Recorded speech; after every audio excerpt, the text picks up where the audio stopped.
एक लड़की जो कि कई सालों तक जुल्म सहन करती रही। एक 10 साल की लड़की जिसकी अभी खेलने कूदने की उम्र थी, वो ऐसे गंदे आदमी के जाल में फंस जाती है जिससे कि उसकी खुद की माँ भी उसे नहीं बचाती।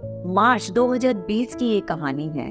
जब जज ने वो 27 पन्नों की पूरी कहानी सुनी तो जज भी हैरान हो गए कि इंसानियत तो बिल्कुल मर ही चुकी है। कहानी कुछ ऐसे शुरू होती है। एक लड़की होती है जो कि 10 साल की होती है और ये सच्ची घटना है महाराष्ट्र के बॉम्बे शहर की। उस लड़की के पिता दुबई में रहते हैं। एक दिन जब लड़की स्कूल से घर वापस आई तो घर पे उसकी माँ नहीं थी, तो पड़ोसी अंकल ने उसको अपने पास बुलाया और उस बच्चे के साथ बहुत ही ज्यादा गलत हरकत करने लगे। जब तक कि उसकी माँ वापस नहीं आ जाती तब तक वो आदमी उसके साथ सारी हदें पार कर लेता है और धमकी देता है कि अगर तुमने ये बात किसी को भी बताई तो मैं तुम्हें और तुम्हारे पूरे परिवार को मार दूंगा। और वो अपनी माँ को कुछ भी नहीं बताती और डेली की तरह नॉर्मल कामों में लग जाती है। थोड़े दिनों बाद दोबारा ऐसा होता है। वो आदमी उस लड़की को दोबारा अपने पास बुलाता है और इस बार वो उसे कुछ खाने की चीजें देता है। उसको खाने के बाद उस लड़की के शरीर में कुछ अलग सा महसूस होता है और चौंकाने वाली बात ये थी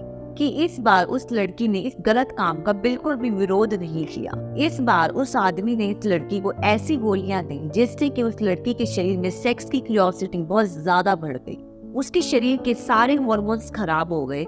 छोटी सी उम्र में ही उसके सारे हार्मोन्स बड़ों की तरह डेवलप होने लग गए। थोड़े ही दिनों में उसकी बॉडी में बहुत ज्यादा चेंजेस होने लगे जो कि टाइम से पहले नहीं होने चाहिए। अब वो आदमी जब भी मौका मिलता उस लड़की के साथ गलत काम करता और वो लड़की भी बराबर उसके साथ वो सारी हदें पार करती थी, क्योंकि वो गोलियां खाते ही उसके अंदर सेक्स की नीड बहुत ज्यादा हो जाती थी और वो अपना कंट्रोल खो देती।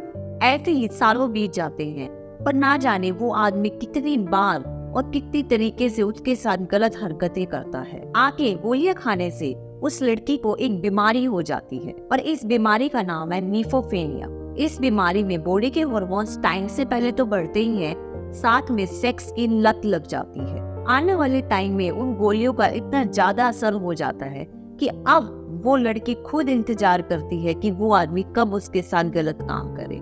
कई सालों बाद लड़की हिम्मत कर अपनी माँ को ये बात बताती है कि पड़ोस वाले अंकल मुझे कुछ गोलियां देते जिससे कि उसका उन अंकल के साथ गलत काम करने का मन करता है। और देखिए कि उसकी खुद की माँ इस बात का विरोध नहीं करती, लेकिन उस आदमी की पत्नी को सारी चीज पता थी कि उसके साथ गलत हरकत करता है, लेकिन उसकी पत्नी भी कुछ नहीं बोला और ऐसे ही उसकी जिंदगी बर्बाद होने के लिए छोड़ दी।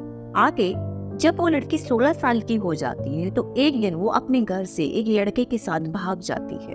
उसकी माँ जहाँ नहीं ढूंढना चाहिए वहाँ हर जगह ढूंढती है, लेकिन वो लड़की उसकी माँ को कहीं भी नहीं मिलती। फिर वो थक हार कर अपने पति को बताती है। उसका पति दुबई से आता है और माता और पिता दोनों ही पुलिस में रिपोर्ट दर्ज कराने जाते हैं। पुलिस इस मामले को गंभीरता से लेती है क्योंकि उस लड़की की उम्र छोटी थी, वो अभी नाबालिग थी। जब पुलिस सारी इन्वेस्टिगेशन शुरू करती है तो वो कहती है कि हमें उस लड़की का कमरा दिखाओ, हमें वहाँ से कुछ सबूत मिल सकता है। और तलाशी के टाइम उस लड़की के कमरे से एक डायरी मिलती है जो उस डायरी के अंदर 27 पेज पे कुछ लिखा होता है और उन 27 पेजों पे उसने अपनी पूरी कहानी लिखी होती है, शुरू से लेकर लास्ट तक। जो भी अंकल ने उसके साथ किया, दवाइयों के बारे में, बीमारी के बारे में, सब कुछ। पुलिस ये सब पढ़कर हैरान हो जाती है और मुकदमा दर्ज करती है। मुकदमा दर्ज करते ही उस आदमी को गिरफ्तार किया जाता है और साथ ही उसकी पत्नी को भी गिरफ्तार किया जाता है और उन्हें जेल में डाल दिया जाता है। पुलिस उस लड़की की माँ से कहती है कि जब तुम्हारी बेटी ने तुम्हें ये सारी बात बताई तो तुमने उसका साथ क्यों नहीं दिया और कोई एक्शन क्यों नहीं लिया। तब उसकी माँ कहती है कि मुझे डर था कि कहीं हमारे साथ कुछ गलत ना हो जाए और मुझे ये नहीं पता था कि वो ये सब इतने सालों से उसके साथ कर रहा है। देखिए, ऐसी भी माँ होती है जिसने अपनी बेटी का ये साथ नहीं दिया। अब तुम दोनों पति पत्नी में से पत्नी कहती है कि मुझे तो जमानत दे दो, मैंने तो कुछ भी गलत नहीं किया। पत्नी को तो जमानत मिल जाती, लेकिन जब उस व्यक्ति ने बॉम्बे हाई कोर्ट में अपील डाली कि मुझे जमानत दे दी जाए तो उसको जमानत बिल्कुल भी नहीं मिलती। जज वो डायरी में 27 पेज पढ़ने के बाद कहते हैं कि तुम्हें जमानत देके हमें समाज को खराब नहीं करना, ना जाने तुम समाज में दोबारा वापस जाकर कितनी ही बेटियों की जिंदगी खराब कर दो।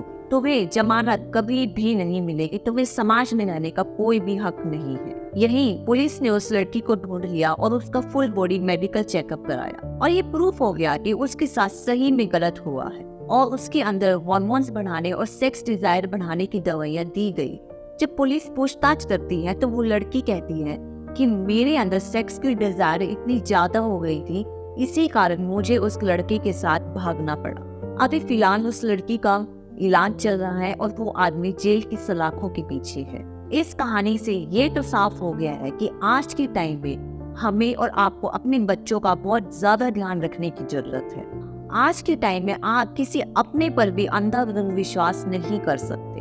मैं मानती हूँ कि उस आदमी के साथ उसकी माँ भी बराबर की दोषी है, जिसने टाइम रहते अपनी बेटी का साथ नहीं दिया। अगर उसकी माँ उसको टाइम पे सपोर्ट करती तो आज उस बच्ची के साथ इतना गलत नहीं होता। इसलिए कहते हैं कि आज के टाइम में अपने बच्चों के साथ फ्रेंड बन के रहना चाहिए, उनकी हर बात सुननी चाहिए कि वो क्या कहना चाह रहे हैं, ताकि कोई बाहर का आके आपके बच्चों के साथ कभी भी कुछ भी गलत ना कर सके। आपका इस बारे में क्या कहना है, कमेंट सेक्शन में कमेंट करके जरूर बताएं। धन्यवाद।